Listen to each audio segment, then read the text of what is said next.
Okay, just making sure we are up and running on our sites we're supposed to be.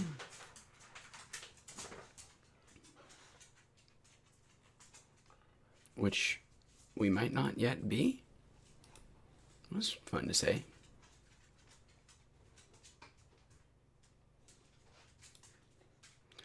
Huh. Well, there we go. Okay, now it looks like we are live on YouTube. And let's make sure Twitch, for those few folks who like to watch us via Twitch.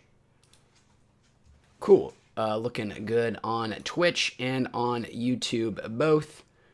Neato. We can get ourselves started with the process then. What do we do for here first? Well, the door's open, which means I'm going to have some dogs bothering me. So we're going to start with treats for some dogs, and then we'll get straight into the dabs, which we've got over here on our pre-420 show, our 420 Eve, the greatest holiday eve this side of Christmas. Let's go take care of those dogs, and we'll get that dab. We'll be back in just a second.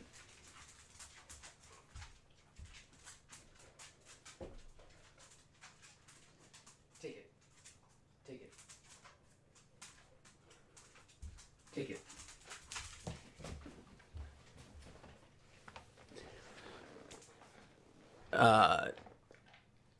Pavlov's got nothing on, and his bell have nothing on my dogs. And okay, let's check. They are just as conditioned for those words and this tone of voice, because I guess I don't really speak this way when I'm just walking about the house. They just know immediately. It's like, oh shit, we're gonna get a treat. So that's on my bad. Let's see. Welcome, everybody. Thanks again for being here. Happy 420 Eve. We've got our buddies Brandon M, GTR0 here. And Brandon says he is listening to Boo and dabbing on some live rosin. Well, Brandon, being our first chatter day, and I don't know if we've said hello yet since I've been back these couple of days. Let's do this first dab here for you, my friend. GTR0, thanks for being here as well. Let's go ahead and get ourselves started.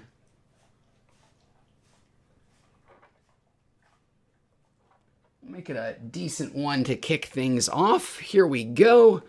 Brandon, thank you, sir. Happy 419.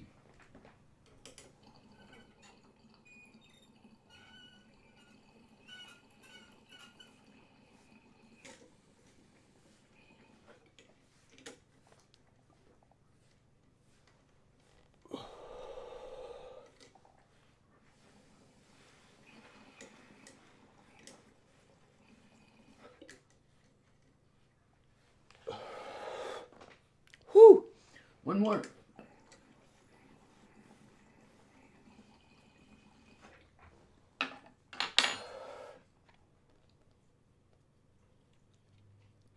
Let's get it cleaned out. There we go. And we'll switch our camera back. Charlie Rico. Welcome, Charlie. Hope you're well, my friend. I hope your volcano is treating you well. Ours will be coming back out tomorrow for the big 420 celebration. I was actually working on, right before I hopped on here, getting everything set up, lined up, and in order for our big 420 show. Nothing too huge and giant. It's not going to be a total blowout, but we'll have a variety of different tools, devices, to facilitate our weed intake. We'll have some mini nails, we'll have some volcanoes, a bong, and some edibles. Throw it back classic. Charlie says he's been using the volcano on the daily with the obsidian glass bubbler attachment. Charlie, I can't remember or not if we talked on stream, if this was before I was banned or not, but I can't remember for sure. Charlie is referring to the aforementioned volcano, my favorite of all the ways to inhale THC, big plant vaporizer. Although they have dab attachments and things. Fine German engineering. But the specific product he's referring to is the obsidian glass bubbler attachment, which is a little thing that sits on top of the volcano. So it's like your volcano has not just one cone at the top, but a separate little mini cone, glass cone that goes on top of it. A volcano on a volcano. Volcanicosiosis. And it has water. You put water in it like any other kind of glassware, and it helps filter out particulates. And Charlie, I had one for 2 blissful weeks, maybe. Maybe it was actually less than that.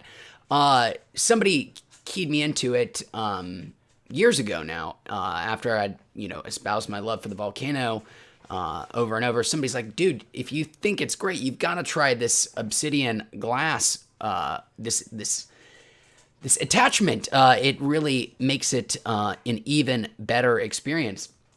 So I eagerly paid my $150 for the the indestructible Pyrex style glass that it has, borsilicate, whatever the name is. Can't conjure it off the top of my head. Basically Pyrex, and it tipped over once, not even like fell off something, but it went from standing to just 90-degree angle to 45-degree angle, and it broke, and it was I loved it. I really do think it makes the volcano a better experience, but it was too traumatizing. I have not yet bought another one. If it had lasted like a year, I'm sure I would have been back, but 2 weeks or less, I was like gun shy. But I might have to, invest again, because it did seem quite helpful. And maybe the one I had already had a some kind of flaw on the inside that I couldn't see, and was already basically doomed from shipping. Who knows? That one sub says your dog is tripping. LOL. Yes, that's the border collie. He trips when I start talking like this, because he thinks it means that like we're getting ready to go out to go do something, and then we don't, and that upsets his old dog brain. Don't feel too bad for him though. Don't think he is wanting for things to do. We played frisbee earlier today. He's just they're Pavlovianly trained. Those voices mean either they're going to get some kind of treats or some kind of fun recreation. And so when this one doesn't get it, he basically just throws a shit fit like that. Just freaks the fuck out. And then he'll like leave indignant at some point. Like, you can almost hear the "fuck you, man." But he's a good dude. He's old. He's like 10 now. He doesn't need as much frisbee as he once did. GTR0 says, how many dogs do you have? I have 3 dogs. 3 old dogs. He's the youngest one at like 10. And there's an 11 and almost 13-year-old one, or 12-year-old one. Hard to keep them all straight at this point. But yes, I have 3 dogs, which, not recommended, not wise, especially when go. When one of them is a Great Dane and one is a Border Collie. In Southern California, not the wisest thing, but I moved here from East Tennessee, and we live very close to the dog beach, so we spend a lot of the time throwing frisbee out on the sand. Dathy, oh my god, I have forgotten totally how to pronounce your name again in the past couple of months. My bad, dude. I'm so sorry. Rude of me. Please remind me again how to say it. Happy to get it right again. My bad. But he says, hey, Weeats, how are things? Is the volcano still the best decked top vaporizer on the market. You came in just like 2 minutes after the conversation switched. I absolutely still think it is. It's in my closet right now. Actually, it's closer than that. It'll come back out tomorrow for our big 420 show. I have not done everything to be, there are certainly people who have done even more weed gadgets than I have. I've done my fair share, even too many. I think you could categorize it as I have tried and used way too many weed gadgets, but there are people that are far more versed in it than I am. So my volcano love is bred out of both a little ignorance and a little motivated reasoning, because it's the one I have. I mean, I have plenty of others, but it's the best I've tried. But there's a lot of newer, cooler things that maybe people will disagree with me about. That doesn't necessarily to be the case with at least the people coming here. Volcano seems to still be a crowd favorite. And it has been, I think, I hate always talking about how much I love the volcano, but we do talk about weed a lot here. The single greatest endorsement I can give the volcano, and it is very expensive. I mean, it might understandably be prohibitively expensive for a lot of folks. I totally understand that. It's outrageously expensive for a thing to get high from. An apple will work just fine. But the most impressive and the thing that has engendered the most loyalty in me is even other premium weed gadgets, devices, toys, all have a very limited shelf life. Well, mostly they're using batteries, but even outside of the impermanent nature of rechargeable batteries, they're just things that use a lot, that make that much heat and cool down that much, and go over and, make those cycles over and over again. That puts a lot of wear and tear on materials. And also, you are putting sticky, gross substance into that and then heating that up. And it's, very easy to see how weed stuff falls apart. But I do find a lot of weed shit to be inexcusably e-waste territory. Like, shit falls apart very quickly, and then we're just throwing batteries and shit in landfills. There was a long detour from the fact that the volcano, I bought mine in 2016, and it is now 2023, and it works as great the day as I bought it. And it doesn't require that much maintenance from the actual device itself. Now there's the little ovens you stick on it, you change screens out, blah, blah, blah, blah, blah. But for a big, expensive, hulking piece of weed tech, it is incredibly durable and does exactly what you want it to do every time you turn it on. So that's about the greatest endorsement I can give it. Love my volcano. If it were here right now, I would hug it. That one stuff says, did you kill that rhino and mount its head on the wall? Yeah, I finally, now that I'd been streaming again, I finally hung up some of my 3D printed heads that I had been collecting or printing. I've got a little sea turtle here in the back. These things are so cool, man. 3D printing, so awesome. What an incredibly generous and creative and thoughtful community of people just making models, sharing those on the internet, providing suggestions, tips on how to print them yourselves. And then the cool stuff is these culture of, hey, sharing and remixing and modifying things people have already made. So these big animal busts were just from some 3D models that somebody hacked the heads off of and said, hey, if you want to be like a villain from an environmental movie and have a bunch of animal heads mounted to your wall, but you don't want to go out there and you don't want to kill one of those, few remaining rhinos, or you don't want to actually unleash your inner shredder and decapitate a turtle. Why not just print them off, and we'll even give you a little bracket that you can print off to mount it to your wall yourself. And I found these things really cool. I've got some others that I'm going to hang up some other places. They're dumb, but it's neat. Oh, shit. Oh, boy. Little technical difficulties. I was trying to do something neat, but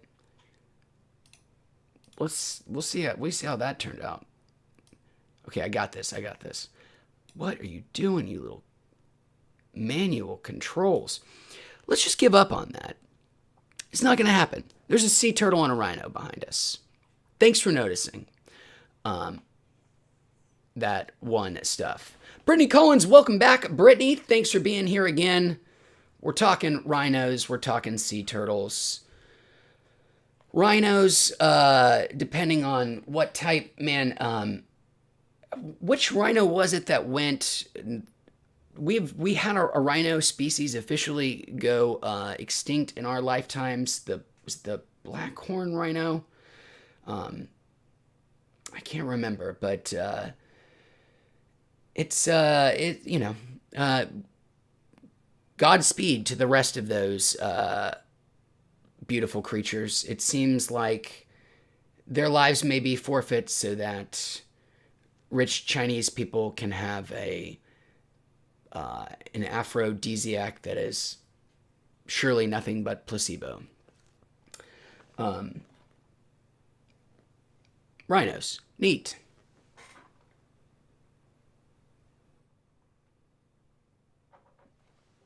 Let's do our second dab here. We're going to do this one for that one stuff, for pointing out our mounted rhino head.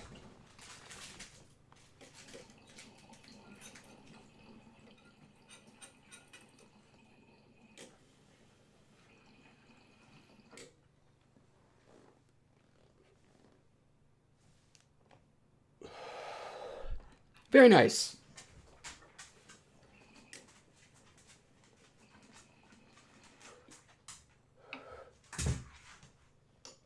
I can't ever remember the name of the rhinos. There are two different, there are many species. Well, not that many. Fewer now. But there are really primarily two types. Multi-horn, one with a big and a smaller, and one with just a single horn. And I always wished that they had a cool mnemonic to help remember which was which. The greatest mnemonic ever, if you for like helping you remember something, is for camels. I know we're far afield of a lot of things, but there are two different types of camels. There's the Bactrian and the I'm gonna have to look up the D one. But it's great. I promise it's gonna be worth the wait, guys. I promise. Types of camels. There's Bactrian, and dromedary. That's right. Those are our two types of camels. Here you go. Greatest mnemonic ever. You'll never forget this. You'll never forget your camels again. I guarantee it. How do you keep them apart? How do you want to, if you want to remember which is the dromedary and which is the Bactrian camel? Well, guys, here you go. The dromedary only has a single hump. It looks like a D on its back, whereas the Bactrian has two humps and its back looks like a B. You'll never forget. Mnemonics, they're great. Where were we before that? God only knows. Hold on just a second. Let me get everything pulled back up here again. Joe W. says, sorry if you already talked about this, but what was the ban for? Joe W. I have not talked about it today. I've talked about it too many times. I mean, an truly indulgent number of times of the past couple of days, but I haven't said it today. So in case anybody else hasn't heard, I will do a very quick version.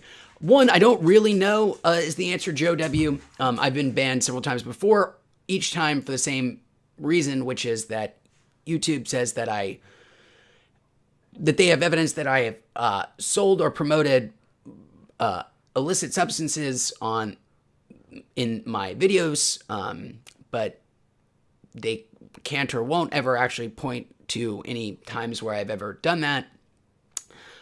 So I've been banned several times for that exact reason, and then and seemingly just as random get unbanned.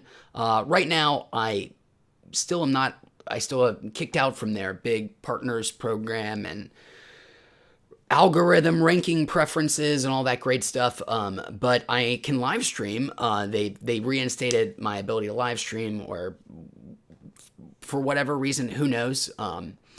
But so that's where I've been. I just came back late last week, and I could disappear just as quickly. I will be.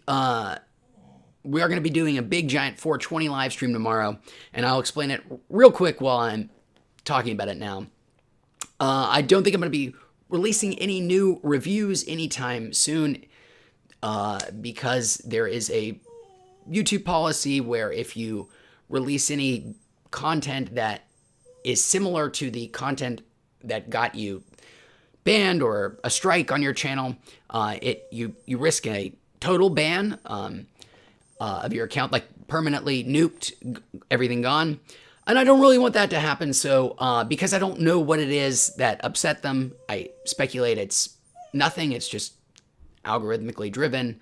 Then I will be in this permanent sort of limbo state. I don't know though. But for now, we're going to just do our big 420 live stream wrap up tomorrow. We're calling it our series finale, but we'll be back plenty of times. We'll be doing intermittent live streams, and I'm going to be not leaving online video stuff permanently. I'm going to probably move to something totally not weed related, even more indulgent and excuses to just bloviate and ramble incoherently in front of people. But we'll talk more about that, our book club, all that cool stuff. Maybe a little bit more this stream, and certainly tomorrow on 420 as well. Thank you, Dahi. I appreciate you letting me know, and your being patient with me and forgetting it. Thank you, Dahi. I appreciate it. Dahi says, the volcano is made to last and very easy to use. He has a mighty, but she's on her last legs. Would like to switch to the desktop vaporizer. Verdamper is cool as well. I also have a mighty, Dahi, I really like my mighty. It is not nearly as good as the volcano, but you don't actually have to. You can take the mighty with you, having one of those batteries we talked about. The battery in my mighty, which is now 3 years old, still is pretty good. It is not that noticeably degraded. It wasn't ever spectacular to begin with because, I mean, it is asking a lot of a battery to heat not just a small heating element and a thing for concentrates, but in something as big as the mighty, which is, forcing hot air up through a little, well, I guess your breath is the thing that's forcing the hot air up through. But it makes sense that it, chugs through battery power. But thankfully, the battery itself seems to be a pretty decent quality, and mine isn't yet on its way out. But I have never heard of the Verdamper. Dahi, and I'm so curious to. I'm gonna maybe just do some research while we're all right here, and see what new fancy things are out here. Actually, I have a friend who showed me a very cool looking.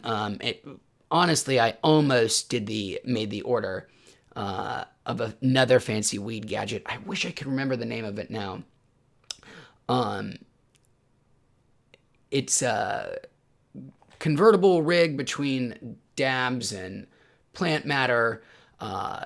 Big old. I shouldn't even try to describe it because I'm going to fail it miserably. I just need to find out the name of it because one, I'd like to research it some more and find a better way to describe it. It's a big honkin' rig though that has like a little, you like lift the heating element off yourself or something. It was cool. What was I doing? I was going to look up the verdamper that Dahi recommended.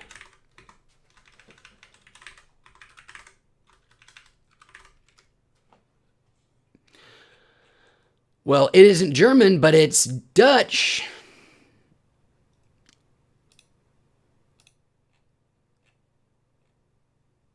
Okay. Oh, this is. Oh my God. This is very much more or less identical to what I was just referring to. It's a different model. Like this thing, Dahi, the one you mentioned, the verdamper. It's not the one my friend was referring to, or had and was showing me about. But it is almost exactly the same. Mechanically, it looks the same. It's like in between a hookah and a bong. Really neat, very elaborate looking.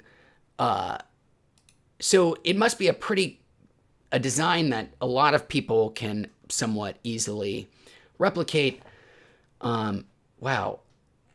This is exactly what I was referring to. And even after watching him do it and explain it, I still didn't quite understand mechanically what was going on.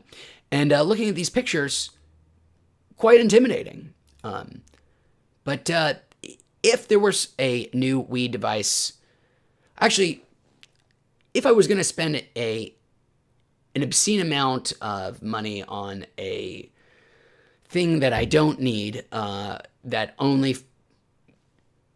its only function is to get me high and look kind of cool, I would probably do the Stunden Glass, whatever the name of the incredibly fancy Gravity Bong is. Another Germanish name, along with your stores and Bickel. It is a beautiful looking device, very expensive, about the same price as a Volcano. But actually, my same friend who showed me his version of the verdamper, and I'm sure I'm saying that wrong, being Dutch, he also keyed me in on to the Gravity Bong as a concept, as an idea, using one. He made his own just with fusing basically two liters together, as a lot of high schoolers do. And he promised that it's like, oh, you're not going to believe how high this is going to get you. And even this guy, my good buddy, I still was skeptical because I didn't believe that something could be so outside of its like category, product class. Like the way I sometimes think of plug play. It's just like so much better than any vape cartridge pod thing I've ever done. It seems weird how much it stands aside. Sometimes I think that of his little $1 of material Gravity Bong that was birthed by ingenuity and curiosity and a desire to show the holy shit nature of a Gravity Bong. And I don't understand how it seems to be so much more. It really defies belief for me. Like, I done this shitty little gravity bong. We did it 2 or 3 times, probably over the course of like a year. And not even the volcano compares to it. It for a combustible, so just for something that you're going to put a lot of heat to plant matter. So it's not a concentrate, it's just plant matter. For an equivalent size amount of weed, say that you would stick in a glass pipe of bong, the gravity bong, just would obliterate me. And it didn't make sense. I couldn't quite understand how. I mean, the same amount of THC is packed into this, I could measure out a bowl on that and on a bong, same amount of weed, which should have the same amount of THC, but one just was, an order of magnitude easily more effective than the others. And makes me really want to try that, however you say the name of that fancy student glass. I should look that up real quick instead of just butchering it. So if you've never actually done a gravity bong yourselves, guys, you owe it to yourselves to try it. It really was a eye-opening experience. Let's see. Stunden glass. Gravity bong. And I'll share a link in case you haven't seen it. It's a very sexy object.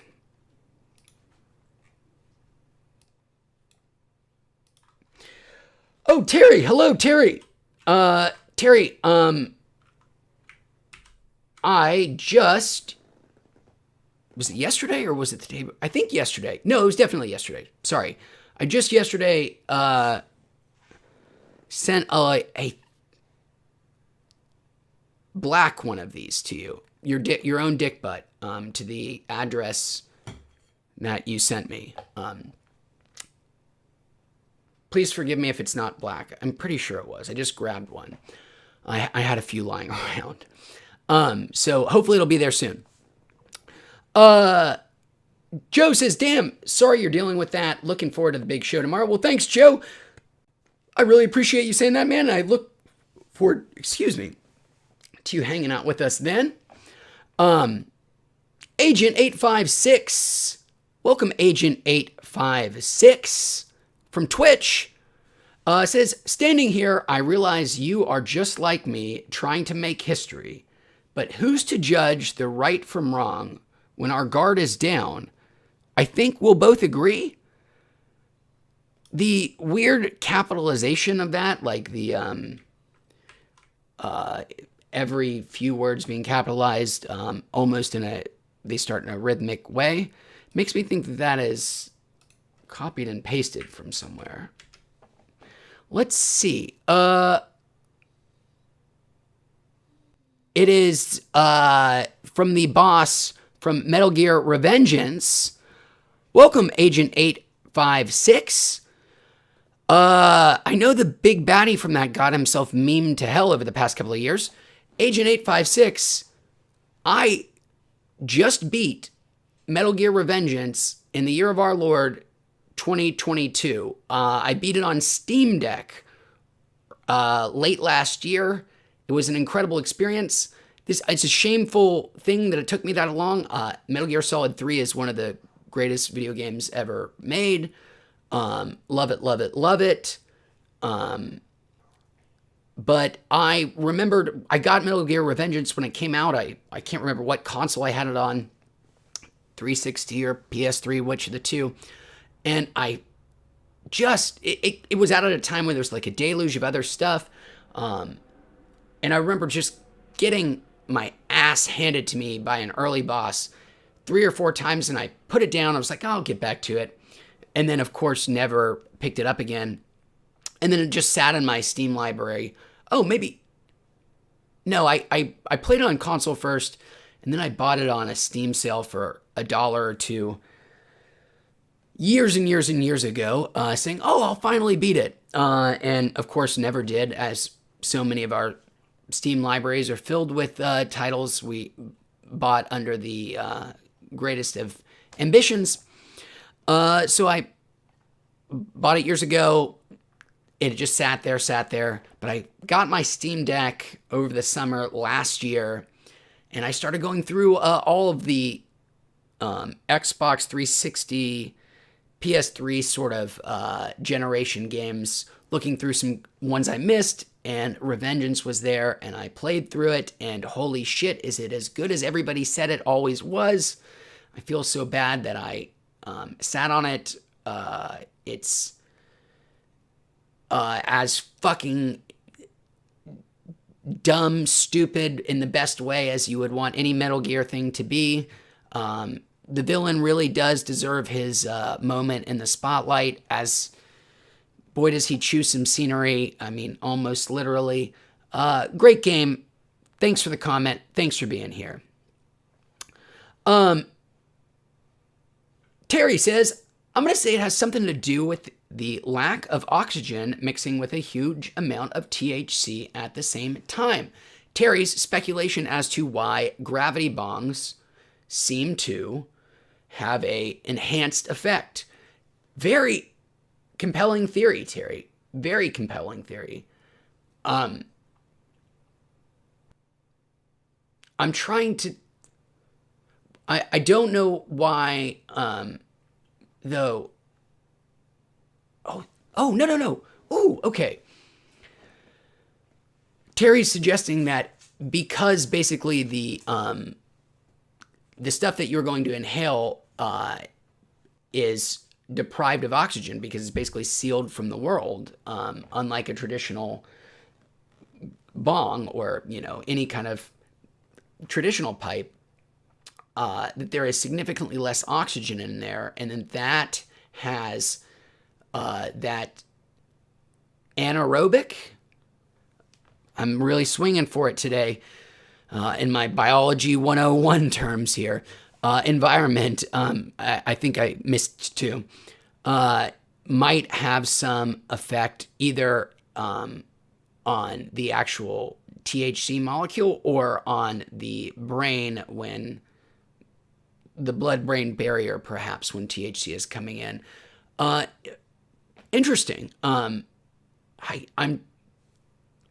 never heard that before, but I would love for... I really can't wait for the academic floodgates to open on weed research. It still is incredibly lugubrious and held back by a government that doesn't seem to want to be as fully... the U.S. government talks out of its mouth, both sides of its mouth, about weed all the time in very conflicting ways, and they have for a good while now. And it's the fact that it hasn't really gotten better with academic studies is in terms of like getting it to scientists to do actual rigorous. I mean, there's so many interesting things to look into. If weed had all of the, I mean, it's not like there's no money in weed. I mean, there's unbelievable gobs of cash in weed. Believe it or not, it's a drug, a legal drug on the West Coast. It's huge. You can't believe the amount of cash. But that is all in the commercial sector, or black market sector for stuff leaving the state, or for those not wanting to pay taxes within. But there's still not that much like a scandalously limited amount of money going to academic weed research, when it still seems like, okay, well, if we're gonna, really start to open up our acceptance, both culturally, economically, selves to weed, we should really understand it better. We should understand it as well as tobacco, and we certainly don't. And it would be cool to know things like if weed, that is, if THC A undergoes the process of converting to just THC once it hits that temperature threshold. If it's in an environment that doesn't have oxygen, does that have some material effect? That's a thing you could study. But we're not still.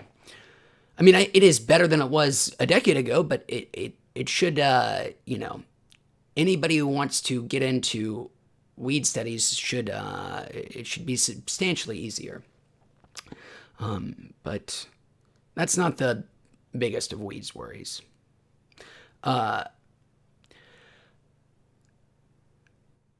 Agent 856 says, Steam Deck holy. I completed it within a day or two, and he's got to go now. Well, he was here briefly, and then he left us so quickly. Goodbye, Agent 856. I want to say Agent 865 so badly because that is my former area code. Go East Tennessee. But not really. You guys fucking suck. But 865 representing. Terry says, deschedule cannabis. I mean, we are actually undergoing that process, Biden, mostly true to his word, I think it was one of those kind of mealy-mouthed, like, starting the process to look into changing its schedule rating. He really does have the ability to unilaterally kind of do those things themselves, whether we like to admit it or not. It still seems like it seems indicative of the same slow walking I was talking about, but at least that one half of the mouth is speaking louder than the other one now, even if the hands aren't really producing any actions despite the mouths are chattering. Mixing metaphors really badly there, but mouths and hands, it's all good. Terry says, there are so many medical uses that have not been studied because of the schedule it is currently under. Yes, there are obviously so many medical, non-medicinal uses for weed that are left to be explored and mined. And let's be entirely clear and honest and thorough as well. There are probably some bad things to discover that we would want to know too. I am under no belief that years of smoking weed several times a week or daily won't have some kind of long-term effect on you. And whether it's just from taking, a lot of hot smoke into your lungs, or whether THC has some health effects that we are just not sure of because we have not really done like long-term longitudinal studies on people who smoke every day to see where they're at 20 years later in terms of their pulmonary health, in terms of their have they more likely to develop some kind of mental health issues. There are vast numbers of things we want to know there. I'm not incurious. Like I would love to know.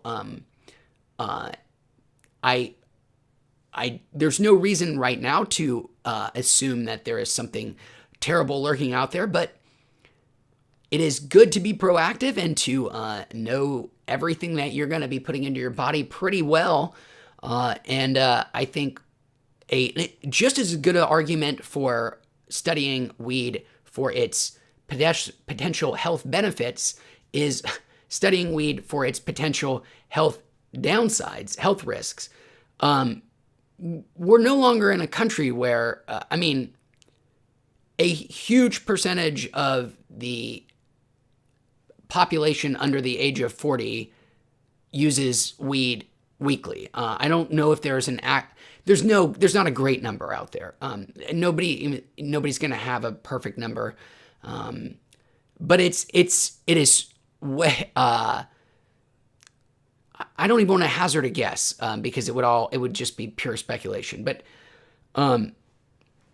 it is, a big enough percentage of the population of the people under the age of 40, population size wise, that you would want to know if there is, hey, what is their future going to, what surprises may be in store for them from using this substance that we haven't really studied all that well for decades. Things like that did happen with tobacco. It wasn't that we didn't really truly know that tobacco wasn't harmful until, the turn of the century.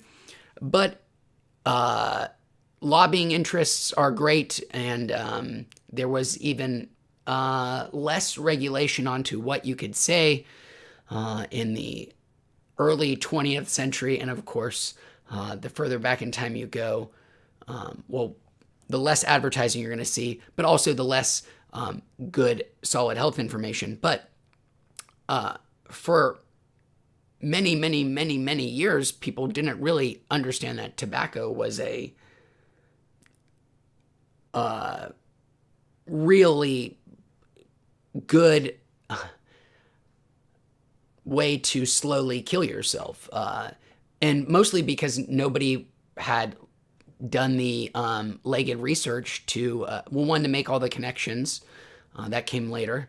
But then to follow people out throughout their lives to know, okay, you're using this substance. Oh, it looks like there is a massive cluster of cancer from this group of people. Oh my God, I don't mean to be scaring anybody. That is not what I'm suggesting at all.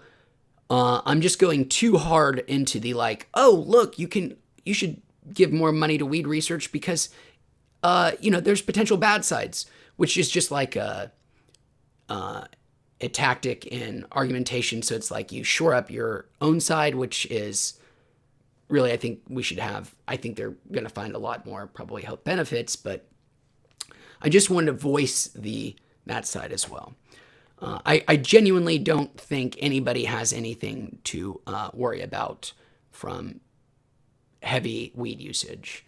Look at me. I use weed almost every day and have for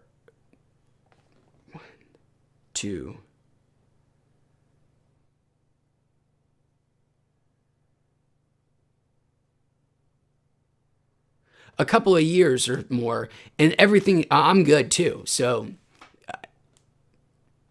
I'd say you're fine using weed. Look at me. What were we talking about? Long-term health consequences. Weed. It's good for you. I'm very high. Matthew Gower, or Goer, I guess Gower. I knew a Matt Gower in high school. If you are that Matt Gower, hello.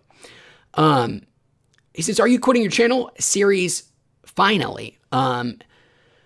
Which is like a series finale that everybody really wanted you to do years ago. So like CW shows or something.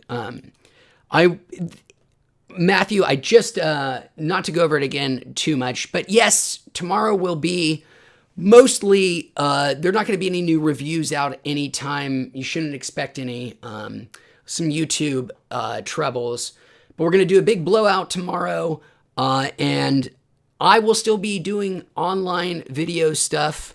I've got to come up with a catchy name, and I will be sure to share more details. It's not going to be weed related at all because I really want to be on the good side of Mr. YouTube this time. I think we're going to be talking mostly about books and things that are related to books that we're going to basically do a book club.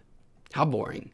But I'm excited about it, and we'll talk more about it definitely tomorrow, and I will always be coming back on this channel every now and then again to promote whatever it is that I'm doing next, assuming it doesn't get nuked from orbit. Matthew says, I'm most worried all the distillate I've smoked in my may have an effect. Dabs are newer. Matthew, yes, I mean, a big, viscousy, nasty substance aerosolized into your lungs. I mean, not that that part of it goes in, but it makes sense that you would have some concern. It would be great to know, have some studies about what doing concentrates does to, your lungs, to your esophageal lining. We just don't know, and we're not particularly in a hurry to find out. But there is, again, no reason for, nothing suggests that it is more harmful than any other inhalant, which have their inherent risks. So, I mean, I think we all know that, but I'm glad you guys are all, Terry looks like they are also similarly, I appreciate the caution and a little skepticism in wanting more and more thorough weed research. We should all be worried how much, money there is in the commercial side of weed, the weed industry, and the ways that it intersects with the health and wellness scene. And because it is not, an FDA regulated thing, they're actually more free to make all kinds of asinine health claims that aren't backed up by anything. And there's going to be a financial, a lot of the weed research that's being done is being done by companies that have a vested interest in selling weed products, and you should always be skeptical of a company that releases research that materially benefits them in some way. It's like Purdue saying that because of a study that they ran on like 20 patients. I don't need to get, but basically you shouldn't trust Purdue's research that OxyContin isn't addictive, because Purdue themselves has done their research.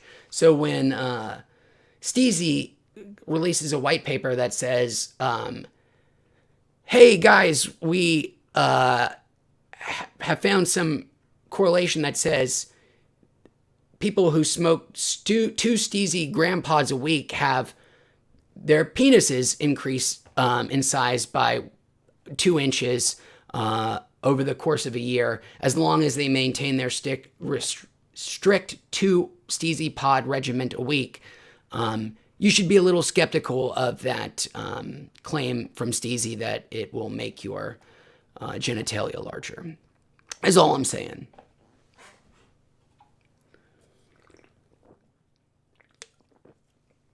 Looney Doo. Oh my God, I'm sorry. Looney Doo, I forgot you were dead. Pidgety, and his uncle, our favorite duo.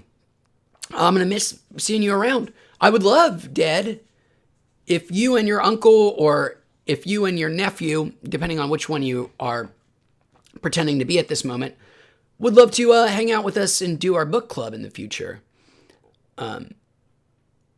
It would be a blast. I'm just not gonna, almost by necessity, it just wouldn't be possible. not a necessity, just as a matter of physics, there will be way less rambling. It'll be more focused. I will actually I have to write stuff now and do scripts, which I've been working on. It's a big change. But dead / Looney Doo / whatever handle I've missed. I hope you'll join us. We'll share more details tomorrow. Ascendant 93 on Twitch. Well, welcome, Ascendant 93. Thanks for being here. He said, may I try to guess your sun, moon, and rising zodiac sign? Ascendant 93, you are absolutely free to guess. I think I know my zodiac sign. I mean, because it seems impossible not to. But unfortunately, I don't know my sun or my moon, so I can't give you a correct answer on those. But I guess I could look up my birthday. Ascendant 93.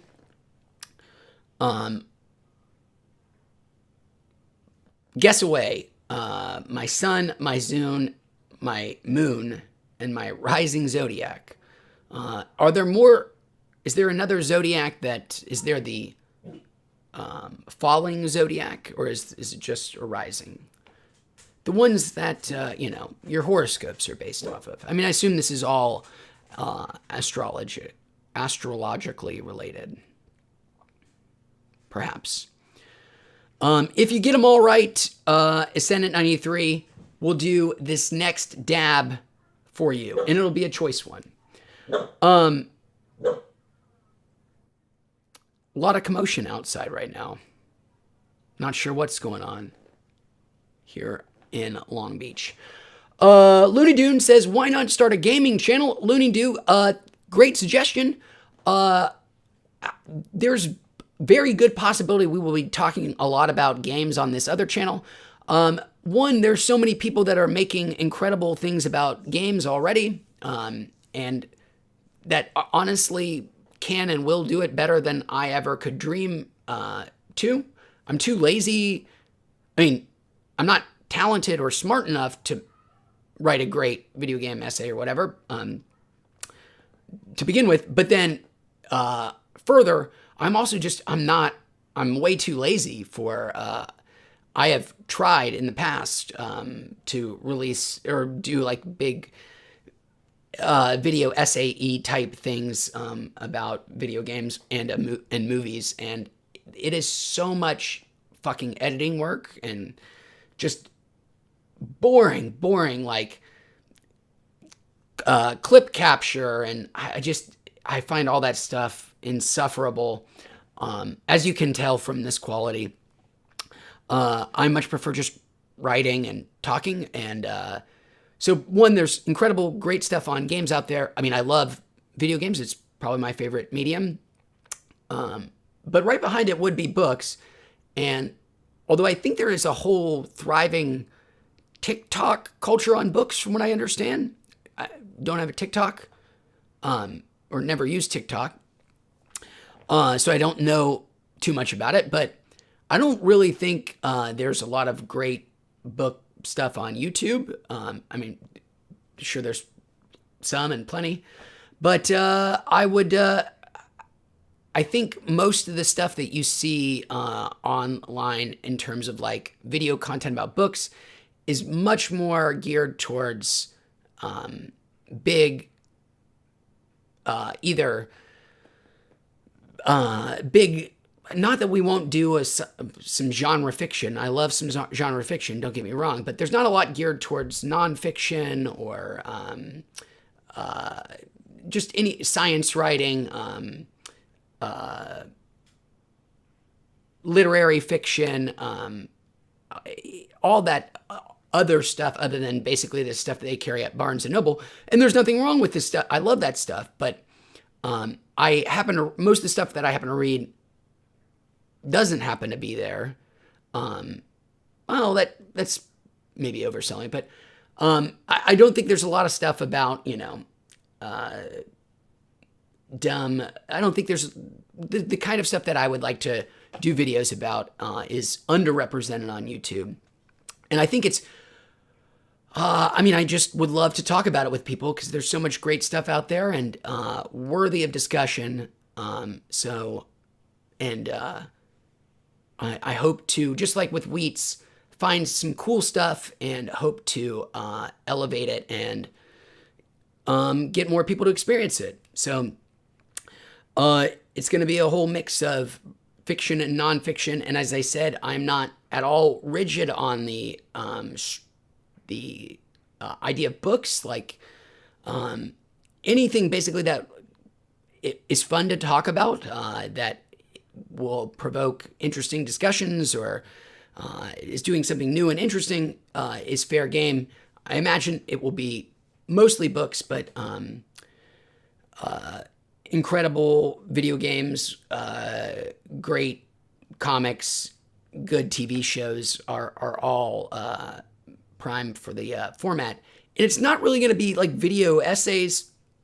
It's going to be much more like a book clubby kind of discussion thing where we'll have, and I'm still figuring out the format to some degree, and I'm not going to be totally, again, very rigid about it because I think we'll just see what works. We're going to be willing to, figure it out, but I think the idea is going to be pretty basic. Cover a book in a certain number of videos, and where we'll discuss what happened in that book. Basically, just the video will be more or less a summary of what happened in the book. And then we will do a live stream that same day, probably, where we will discuss what everybody hopefully maybe would have been reading ahead of time along with us and keeping up. Yeah, that's somewhat the idea. And it won't be next week. It won't be the week after that. I think probably the second or third week of May is when I, maybe about a month, a little less, hopefully, from now. But there will be some more live streams here and there between now and then, where I'll come and promote stuff. But I'll have, fingers crossed, like a link that you can go and subscribe to tomorrow if you're interested. And we'll get started in earnest. And we'll, again, talk more. We'll even announce, hopefully, the first two books, first things we'll be looking at tomorrow. So I have gone too long without taking a dab. Let's give my voice a break. Let's do a nice dab here. Ascendant finally gave us his guess. Ascendant guessed that my sign is Aquarius, my sun sign is Gemini, and my moon sign is Pisces. Well, unfortunately, Ascendant, you are definitely wrong. I didn't realize that there were multiple different, that the moon and sun are also standard zodiac signs. But none of the three that you guessed is the one that I know that I am. At least I hope it's one of those, the rising zodiac, my moon or sun. According to my birthday and my personality, you better believe it. You better believe this son of a bitch is a Scorpio. I don't really know what it means to be a Scorpio, but I like to pretend like it. Of course, I'm a Scorpio. Me, that's a total Scorpio thing to say right there. You don't know what your sign is. What a Scorpio thing to say. Zodiac signs. Your Myers-Briggs for the spiritually minded. Both have equal validity, which is not a lot. Ascendant 93. I appreciate you guessing. You really tried, and you know what? I think we're still going to say Ascendant. I really appreciate the effort. We're still going to give this dab to you, even if You did not correctly call me as a Scorpio. But one of the things we all know about Scorpios is they're very good at hiding themselves. Or hiding their what word do you use for astrology? I was about to say their chi, but that would be really not right. Our inner selves. Us Scorpios, we're known for lying to ourselves and hiding our true selves from others. And having birthdays in November.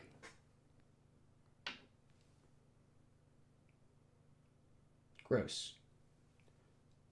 Let's top that off. Aquarius. Ascendant. I just said Aquarius. Whoops. Maybe I don't need this dab after all. Ascendant. Thanks, man. Here we go.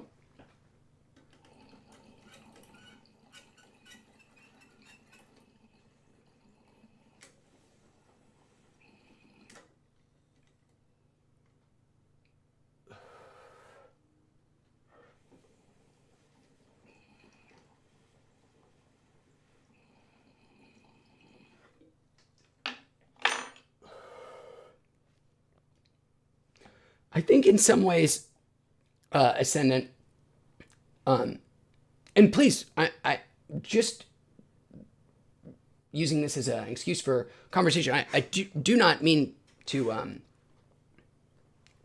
offend in any way, shape, or form.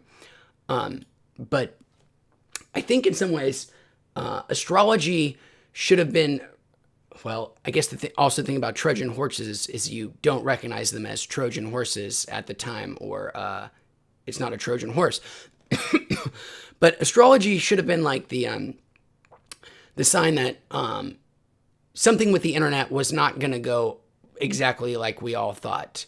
I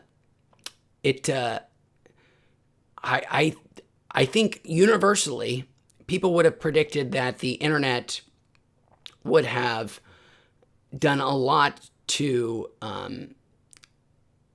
quell beliefs in things like astrology, that the access to an unending amount of voices saying astrology isn't real, astrology isn't true, it's just for fun.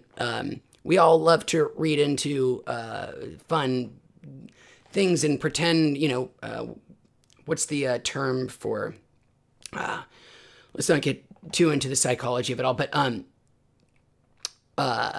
that is not what happened at all.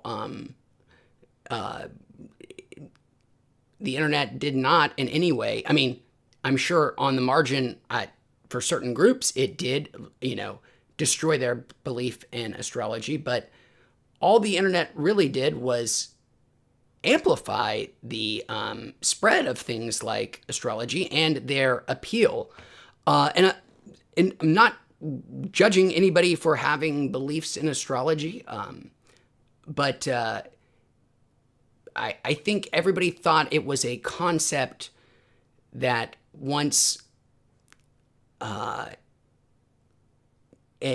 unending spring of information was burbling up, that astrology would be left to the historical dustbin, like so many other spiritual endeavors, like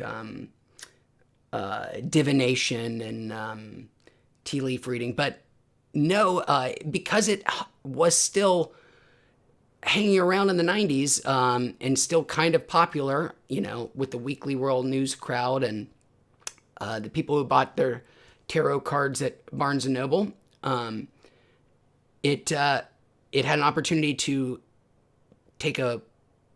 get online and then just spread like wildfire.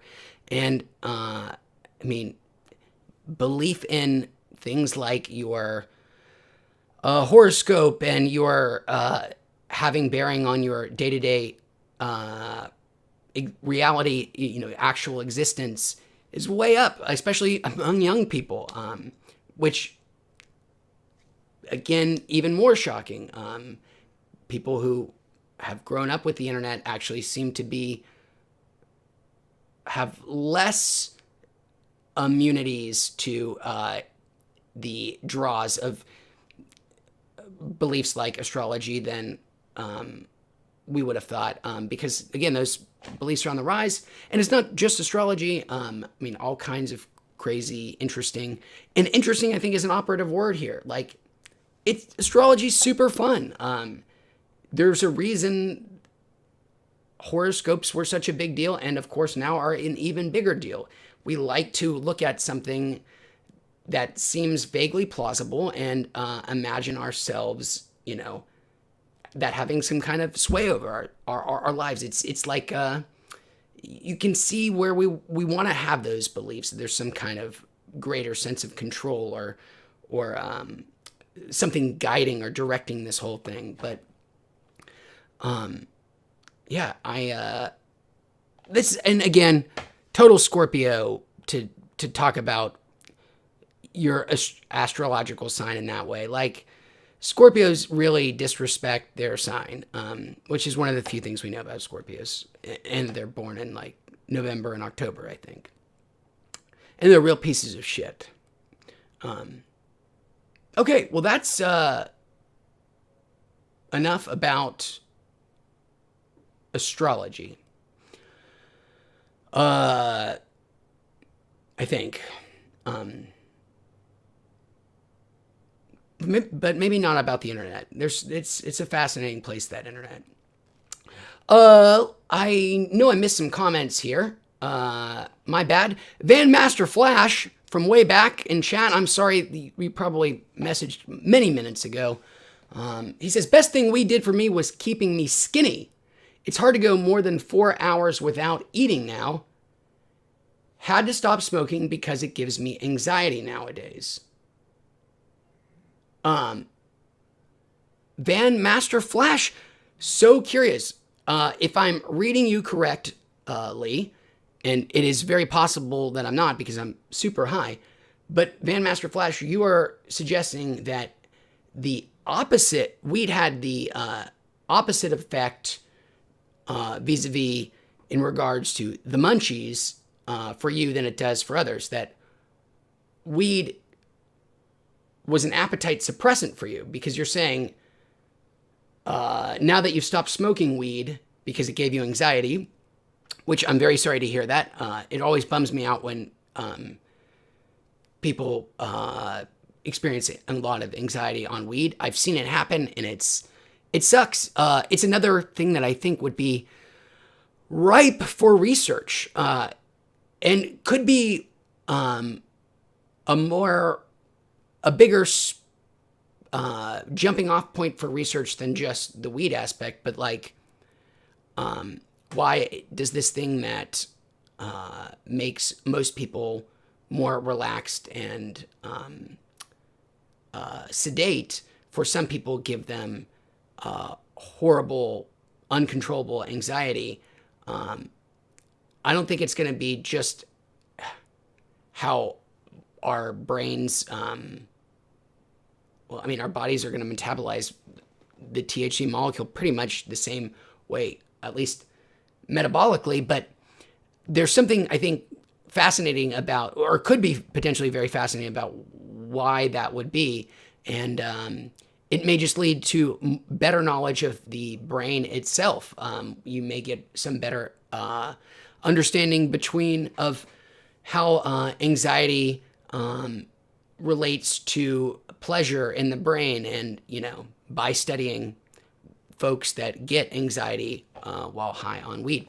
Sorry, that was a lot of sidetracking for your comment, which is, oh my God, I'm so sorry for how much I got sidetracked there. But he says that he now has hard time going more than 4 hours without eating because he's not doing weed. Is that correct, Van Master Flash? And if so, how absolutely doubly cruel of your brain to start giving you anxiety, because it also now means that your reliable means of appetite suppressant is gone. And how interesting that is so different than the normal experience. I still get the munchies to some degree, and very much correlated to how much I have smoked, but nothing like I did when I first started. But I mean, I don't think I've at different times in my weed journey been totally removed, I think more or less totally removed from weed and appetite, but I would never say that weed was an appetite suppressant for me. That is so curious, so interesting. Makes me think of tobacco. One of the just really harsh cruelties there for people quitting smoking. And I'm not sure if it's nicotine specifically or if it is smoking generally. It might only be true for actually smoking cigarettes, but I don't know. It could be nicotine. I think nicotine is a hunger suppressant, but people who quit smoking, so I'm not sure if that's true if you quit nicotine patches or whatever, but people who quit smoking tend to gain a whole bunch of weight very quickly because smoking is a very good appetite suppressant, and people, when they are not smoking, they are more anxious, which makes them more prone to eat, and the cessation of smoking itself, smoking actually is a true appetite suppressant. I think the nicotine in it.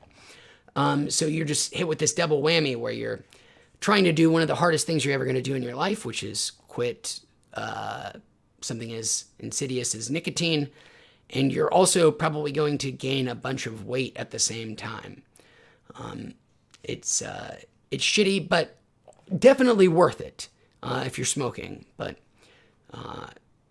they don't really, I think, pump up that fact in the anti-smoking ads that you're going to be eating a lot more potato chips while you're stressing the fuck out.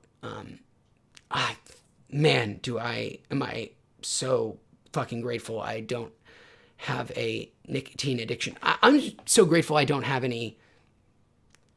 I really don't even, I mean, as I say, as I have an energy drink here, but I really don't even have a caffeine addiction at this point. I can go weeks without a caffeinated beverage, but this is my first one this week. So, man, it's rough. I've seen people with trying to quit smoking, and what an awful, awful experience to go through. All physical things. What were we starting with? That was all Van Master Flash. I'm so sorry. That spun out. Edwin Sparks. Welcome, Edwin. Thanks for being here, Edwin. Holy shit. And sorry that was so long ago. Looney says, I smoke 1/4 of an ounce here in Nova Scotia, and weed is allowed here. How long does this smoke? How long does 1/4 last you, Looney do? And I'm glad Canada is several steps ahead of us here in the States. Hopefully at some point it'll even be okay to tell a border crossing guard that you smoke weed. I think you can still get banned for life, by the way, if you are a Canadian crossing into the United States and they ask you if you've ever smoked weed and you do the awful, awful, god-awful, inexcusable, unforgivable sin of telling the truth, the whole thing that we really want the Justice Department, or, the idea of justice should be revolve around the notion of truth. But if you make that unforgivable sin, I think they still might ban you from life from coming into the United States. Again, talking out two sides of our mouths here about weed in the United States. Rengard, I hope I'm saying that right, says, dude, I'm not waiting until 420. It's 6:33. I'm getting ripped. Well, Rengard, don't worry, we're going to do at least one more dab for everybody. And we will make sure that this one is for you. You've been waiting patiently. Maybe you're not even there. But if you are, if you have to affirm yourself to get this dab done and in your honor. Otherwise, I'm gonna loaf because I'm too fucking high already.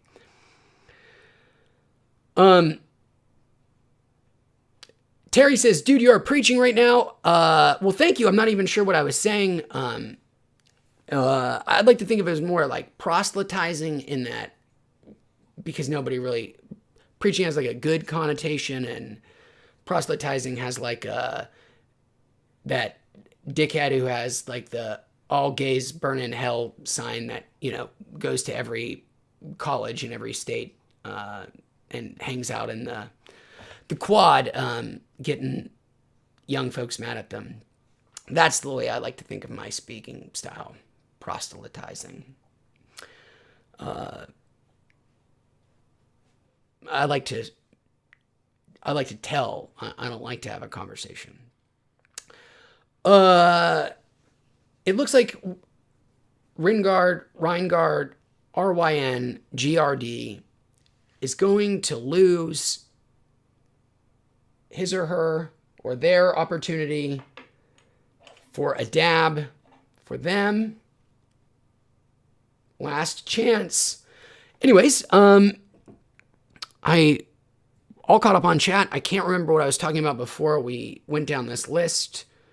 So maybe we just have to do a lightning round here. I talked way, I mean, just obscenely too much about it on Monday, but I only spoke a little bit about it yesterday. So I feel like, one, I'm high enough that I get to talk about whatever I want now, because who's going to stop me? Myself. And two, it was so fucking great. I did earlier today, way earlier, like I guess more last night. This is a better way to describe that.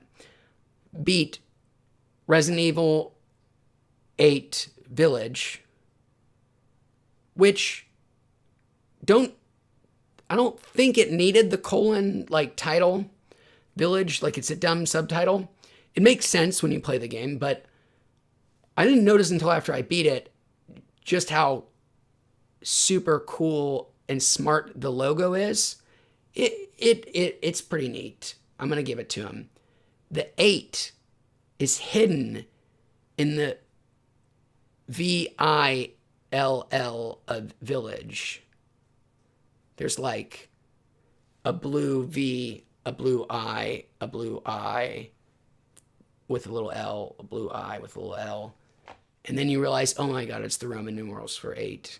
It's a great logo. And that's really not even the best thing they got going for them. But they do have that going for them. If you've never seen the Resident Evil 8 Village logo, it's like the FedEx arrow.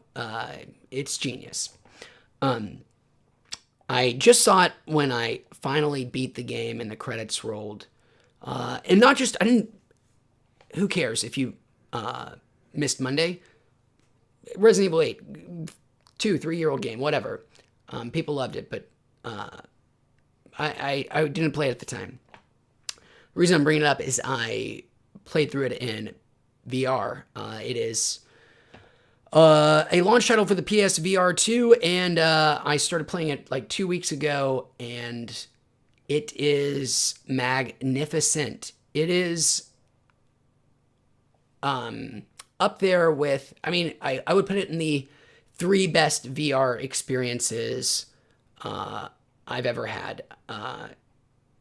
Easily top 3, if not their top 5. We could go maybe the next 2, but holy shit, is it incredible. The other ones up in that thing are like your Beat Sabers, and of course your it's weird how indisputably the greatest VR game of all time, 1 was a port, and 2 came out the first year. In the first year, I think. Yes, I think it came out. I'm pretty sure it came out when the controllers for the Oculus Quest came out. it's the best game in VR. I mean, it's like, and it's weird. One, hasn't been a direct sequel because the game is hugely popular. But I didn't even say the name. Super Hot. That's not even what we're talking about. But one of the best VR experiences. Resident Evil 8 is what we're saying. Finished it in VR last night. It's the scariest thing I've ever done in my life. I'm proud of myself for having finished it because I certainly wanted to be. There were 3 real moments where I was like, I might just have to be done with this. Like, this might just be too fucking much right now. But I was like, I soldiered through. I was like, I'm gonna put on my big boy pants. I might scream out loud a couple of times, but I'm gonna get it through. And I'm so glad I did. It is not just one of the most beautiful VR games ever. It is the most beautiful VR game of all time. It is a true generational leap. The stuff that you will just. I think I mentioned this last month or on Monday. I looked up the how long to beat on Resident Evil, which is just a website that charts people input how long it takes them to beat a game, and they upload it and give you that average. And I often find myself a little bit below normal average, but I play stuff really fast. I played a lot of games, so I usually speed through things, even if I try to see everything that's there. My Resident Evil 8 Village playtime, I don't think I was that terrible at it. I mean, I got my throat ripped out by plenty of werewolves and sliced to ribbons by many a sexy 9-foot-tall lady, demon lady, and pulverized into human ground beef by many a hammer twice the diameter or width of my body. I died plenty of times, but I don't think I died like that many times. I mean, that much worse. But my playtime took 50% longer than average, and I attribute it all just to being walking around and just standing in a corner looking at this grotesque body and looking at all the individual stitches and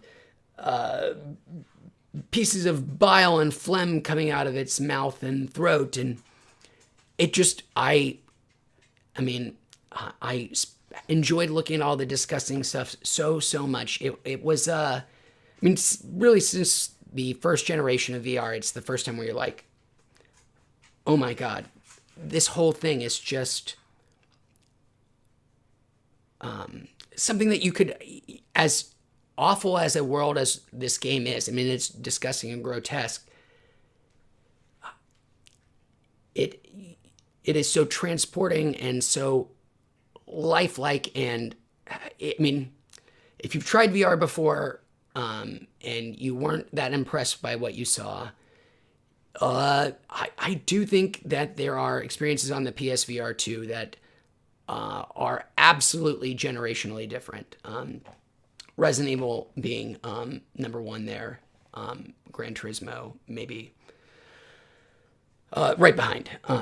But holy shit, my God, the scale, presence, seeing a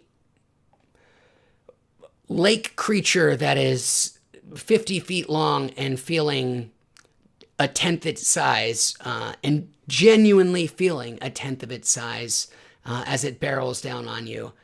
It is indescribably cool, and I am really excited and optimistic and hopeful. Well, I'm not sure how optimistic I am. I mean, VR sales numbers continue to be a catastrophe, including PSVR 2. So I hope whoever Sony and Meta continue to throw away lots of money to entice people to make experiences like that, because there is still absolutely nothing like them. And I mean, Resident Evil 8 Village is a game that I would not have enjoyed at all. Was an experience that I would have found frustrating and truly unenjoyable. And I mean, in the truest sense of the word, was transformative from the VR adaptation. Like, it is one of my favorite gaming experiences ever. Like, it is, and all because of the fidelity of what you're seeing inside that new headset. Insane. And the game is okay too.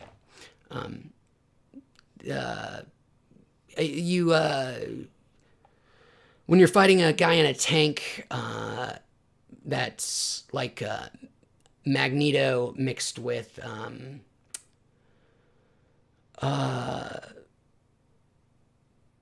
Idris Elba? I don't know, something weird. Who turns into a big scrap metal monster. It was something really special. That's enough Resident Evil talk. Eric, thanks for being here. Sorry about the Resident Evil rambling. Happy 420 Eve to you. And you arrive just in the perfect time, Eric, again, to get our final dab here. Probably final dab. Dedicated to you. As we wind down a little bit here, our live stream in preparation for tomorrow. Got to make sure still have my voice. It's doing a little better. We've got a lot of our setup. I wasn't able to procure Jungle Boys. I think I had said yesterday I was hoping to get some before the live stream, just because people ask about it all the time. I mean, I could get it if I wasn't so lazy, but I don't really want to go to Los Angeles for specific weeds. We'll have plenty of cool stuff, though. We'll just all pretend it's Jungle Boys. Which, if we remember yesterday, Jungle Boys, it's not a slur. Eric, thanks for being here. This is for you.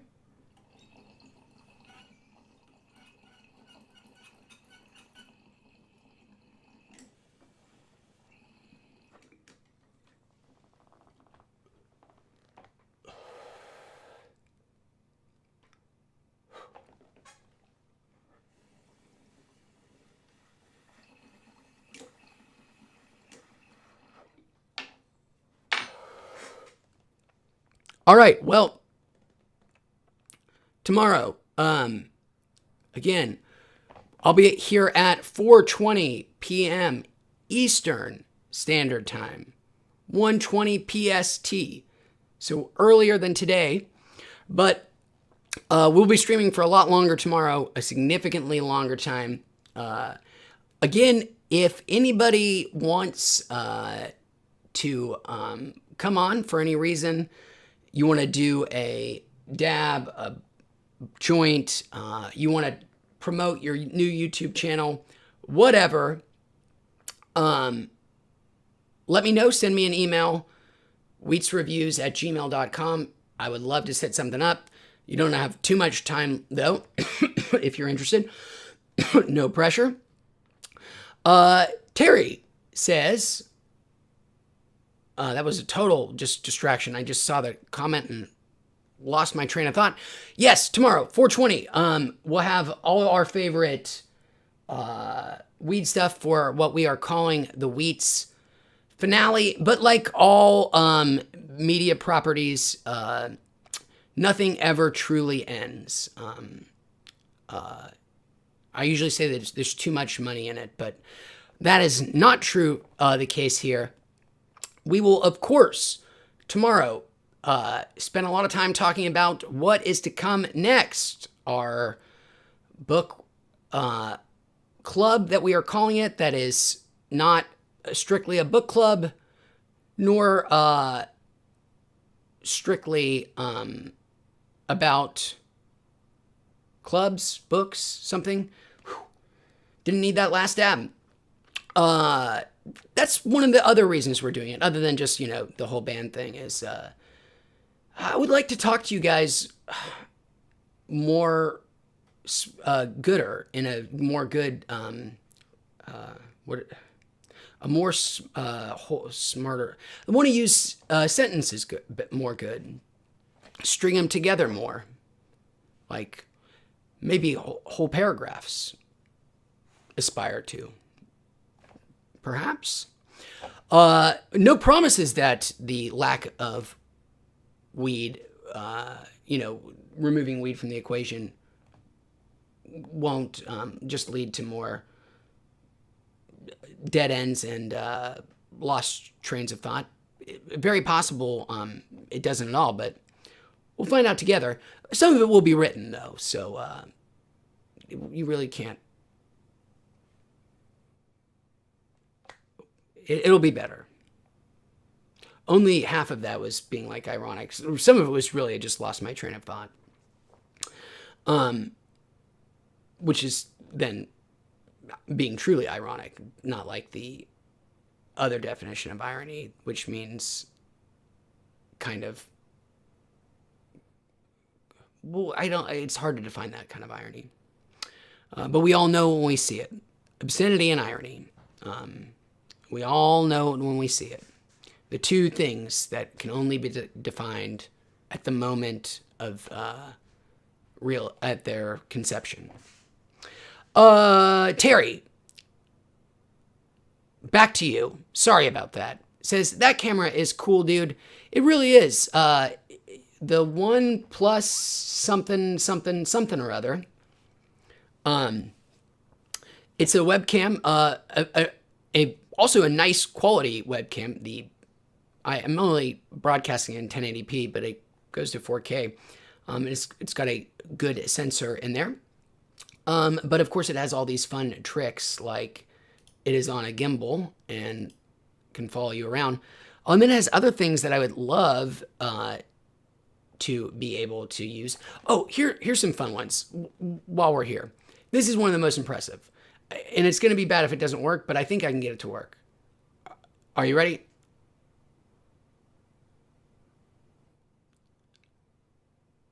Oh my God. It has like hand tracking, and it knows some rudimentary gestures, so it can do tricks like do its zoom. They chose a very strange finger combination to have to stick right next to your head, but sometimes it works. Maybe. Oh, there it goes. Well, come on, baby. And that's why we don't do it all the time, because, it doesn't work flawlessly. But it is cool when it does work. And it follows you around with face tracking, and it's on a little gimbal. And then it has other modes that I'll never need. Super impressive. I wish I had a use for it. Maybe with our book club. The whole raison d'etre of the book club now no longer is to talk about cool and interesting books and the ideas within them, but instead is to show off this feature on my webcam that I've never had the opportunity. It comes with some stickers, Terry, that you can stick on any surface, and you use another hand gesture, and it will instantly find those stickers and focus the camera on those points. It's called whiteboard mode. So like, I could have a board here, Terry, like a board in the background, and then say like, oh, here's a note on this thing, on this book. Well, let's pretend like I know how to talk about books. Here's a thing. Let me point to this thing I wrote down already. And then I could do like a hand gesture. I think it's maybe peace or something. I'm not sure. And I don't want the camera to go crazy if I'm just... I also don't want to flash accidental gang signs or hand signals that are offensive to people. But mostly I just don't want my webcam to freak out. But you could just go, hey, webcam, and then it would go instantly to that board. How neat is that? And it's shocking how competent it is and how affordable something like this is now. And like, it can mostly, like, the face tracking is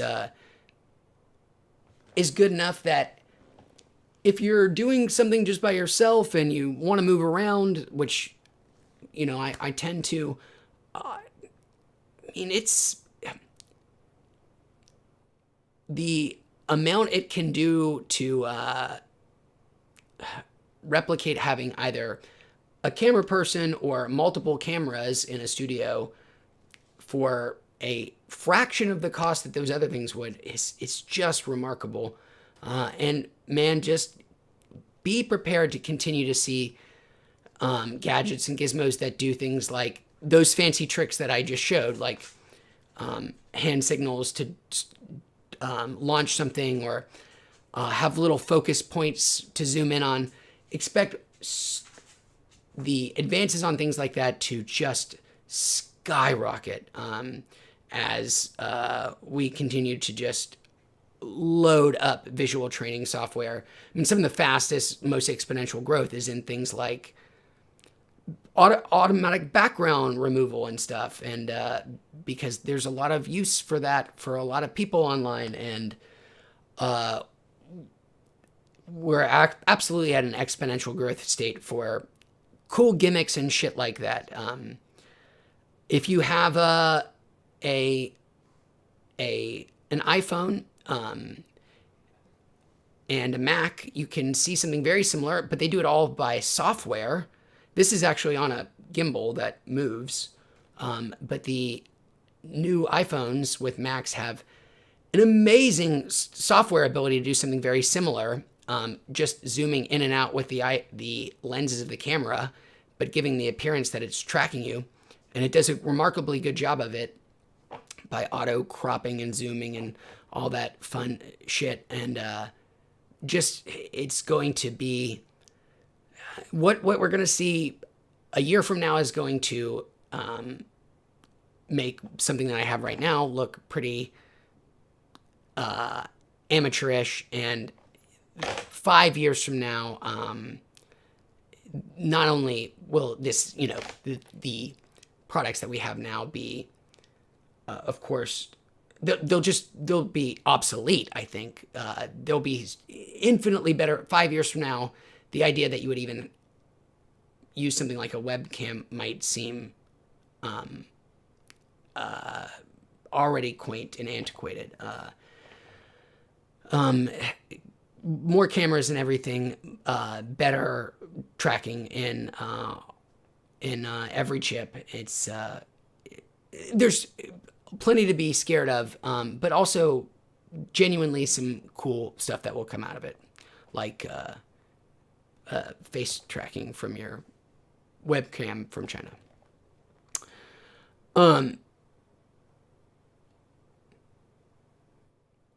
Trippy Rick says he's got the Puffco Peak Pro. It's fire. Trippy Ricks, I remember you were just telling me the other day, right? You're lusting after the Puffco Peak, a PS5, and I think something else. And I'm glad to see you, if it's correct, if I'm remembering that correctly, I'm glad to see you got yourself your Puffco Peak right in time for 420. What a way to celebrate. He says that the 3D chamber is well worth the buy as well. I have the Puffco Peak Non-Pro. I've had it since 2019, I believe. Pretty soon after it first came out, and it was the hot shit. I haven't used it in years. When it worked right, it was magic. It was incredible, and I loved it. It was the promise, but all too often, there I go. I finally entered the whiteboard mode somehow, without even meaning to, after I was worried I was going to do it.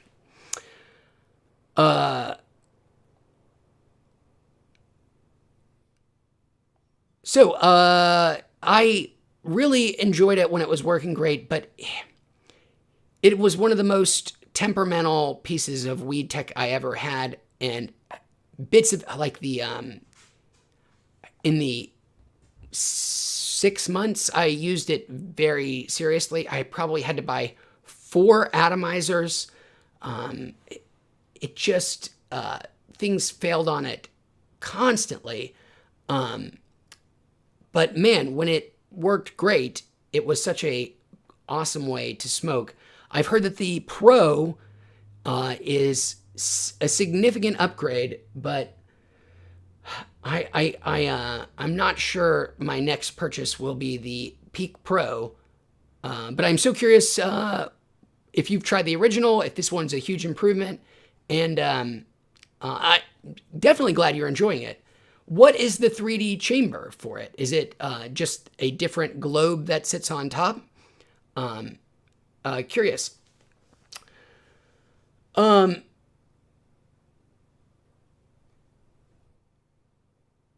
Terry says, laughing about the fact that the camera is from China. I don't just mean that in terms of it was almost certainly produced there or manufactured there. And I wasn't trying to be flip either. It's almost certainly manufactured there, but it is specifically actually a Chinese camera company. It's OnePlus or 360. It's the people, they make action cams. 360, which I've never shot any. I love VR so much, and I love camera stuff to some degree, but I've never had a 360 camera. They make great ones, but they are a Chinese company. And while I am not the most paranoid person in the world, I would still say,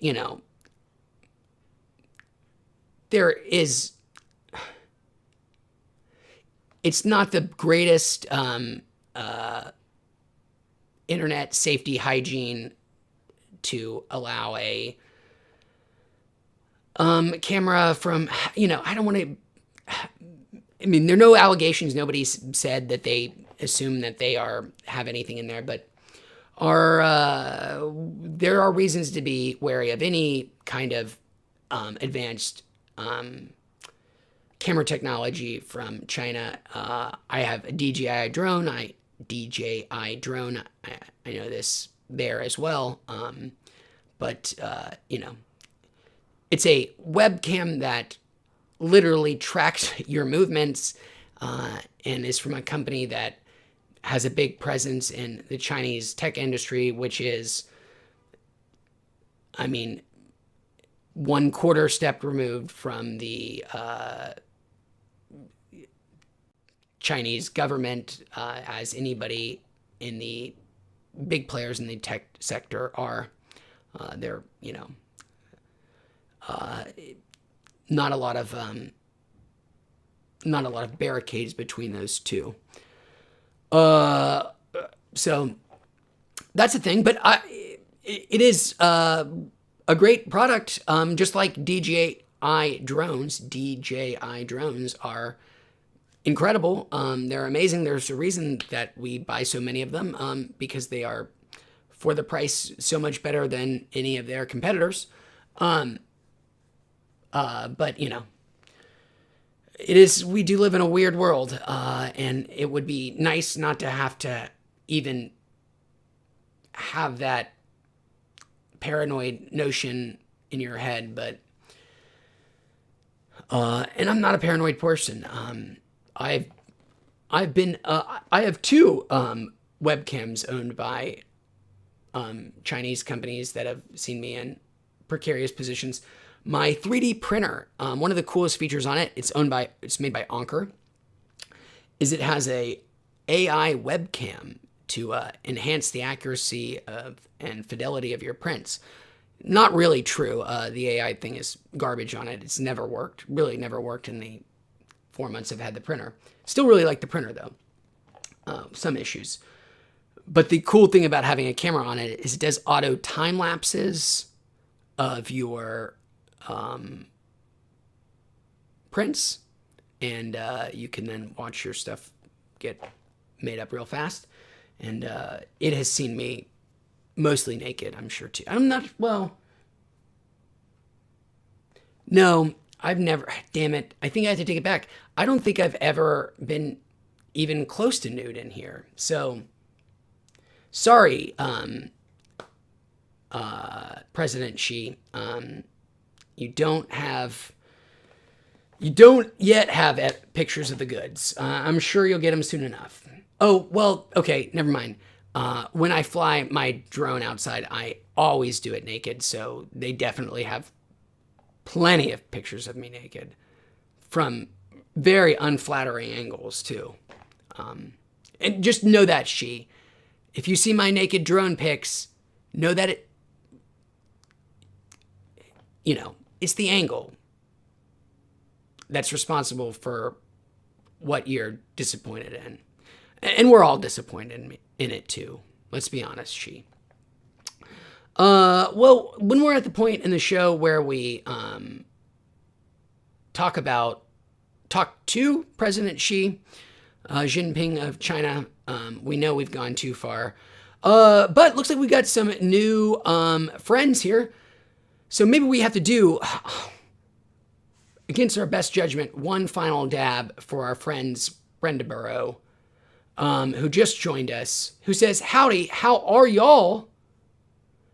And then Brenda answers my question for me that says 3D chamber heats on the bottom and the sides. That is in regards to the 3D chamber for the Puffco Peak, and that sounds real cool, Brenda, because I know a complaint, what seemed to kill the atomizers is the uneven heating of the little like ceramic bowl, which could cause like extreme temperature spikes or your material to maybe leach out of the cup and, get into the sensitive parts of the atomizer, any of those things. So if they have made the entire thing hot, that sounds like a real improvement.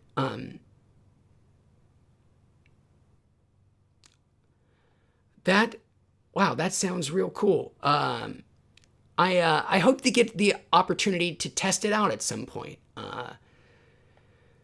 It used to be dispensaries all the time had, like, it was at, especially before the legalization in the state, every dispensary almost universally had like a dab bar, where they would either give you a dab for free or you could do, a dab for $5 or whatever. Both, I think, because legalization obviously made the idea of getting people high inside stores a little less kosher, and also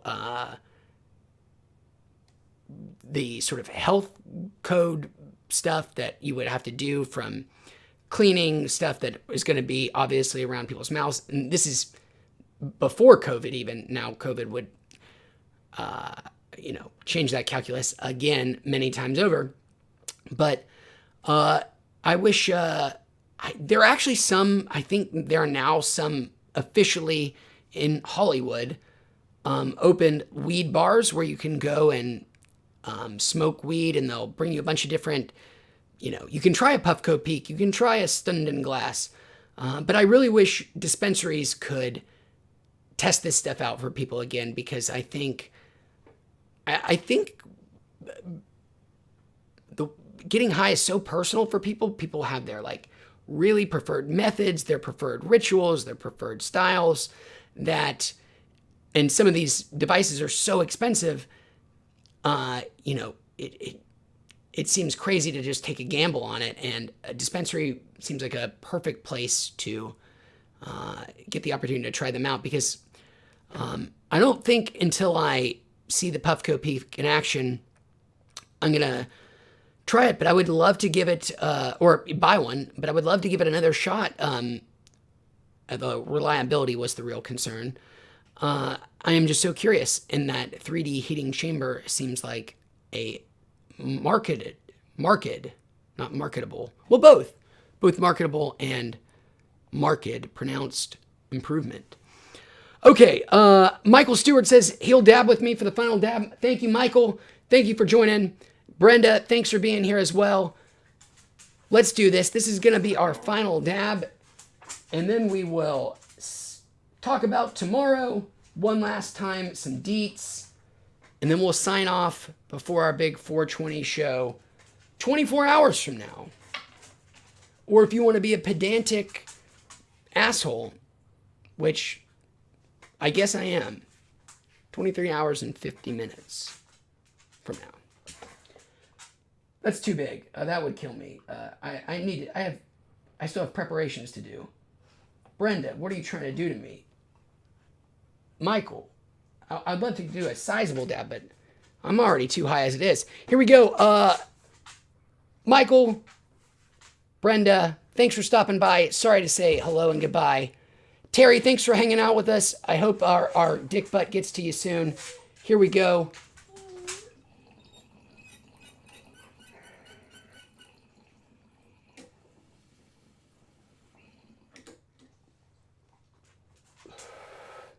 Tomorrow, look for the volcano. Look for that mighty. We'll have more things. We'll do an edible. I'll maybe even do an edible before the show, so it's already in effect. Nice long stream. It'll be a great, fun time to say thanks so much for being here, hanging out with us these past 6 years, and a perfect opportunity to talk about what we're going to do next. I'm really looking forward to it. Again, that's going to be tomorrow, 4:20 p.m. Eastern Standard Time.